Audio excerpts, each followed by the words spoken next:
We can learn the size of ancient tsunamis from the shape of the gravel that they leave behind. IFL Science. Stephen Luntz reports, if the world had anticipated the 2004 Boxing Day tsunami, many of the quarter of the million people that lost their lives in that catastrophe might still be alive. That didn't happen because we lacked a substantial record of where tsunamis occur, leading people to think the Indian Ocean was safe. To anticipate future disaster, we need the capacity to read the historical record, and the answer may lie in the shape of the gravel these giant waves have left behind.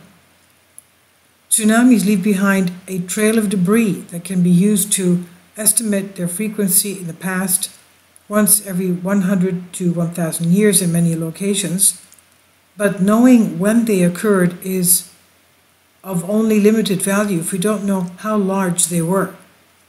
On the other hand, Japan's Sanriku coastline has been struck by 3 major tsunamis: 1611, 1896, and the latest one, 2011, for which we have precise records of how far they reached inland.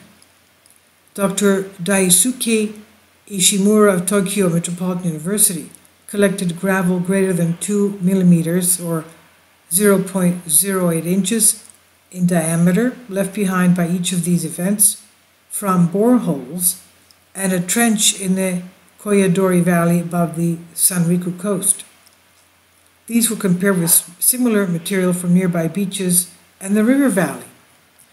Quote, the gravel particles of the beach sediment were rounded, reflecting abrasion by sea waves, and those of the fluvial sediments were angular. This is what he writes in scientific reports. Using automated image analysis, Ishimura calculated a roundness value for each piece of gravel using a long-standing definition and compared these for locations at different distances from the sea.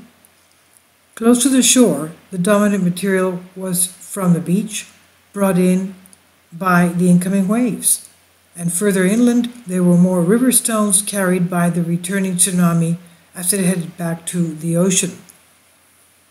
Within the steady trend, Ishimura found a sharp change in each of the tsunamis where river material jumped from 25 to 40%. He named this the Tsunami Gravel Inflection Point, TGIP. Crucially, the TGIP in each case was located about 40% of the way from the shore to the peak inundation point.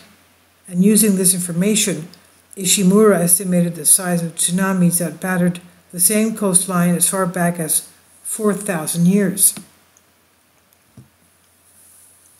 Ishimura and his author don't think TGIP lies 2/5 of the way to the inundation peak everywhere tsunamis strike.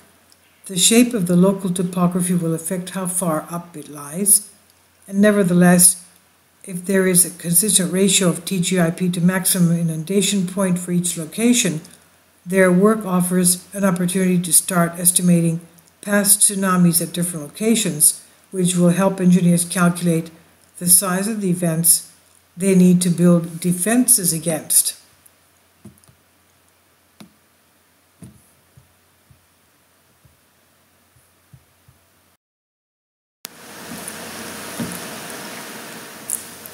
If you'd like to join me on my Patreon account, you will hear content not covered by mainstream media.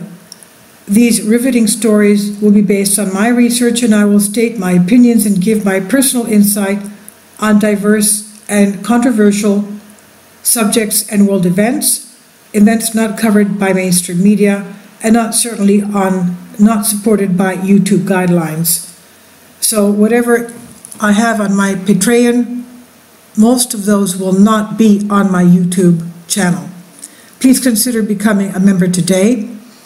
More of the most significant and important videos will be on my Patreon channel. Your support helps me to continue my research and keeps this YouTube channel alive.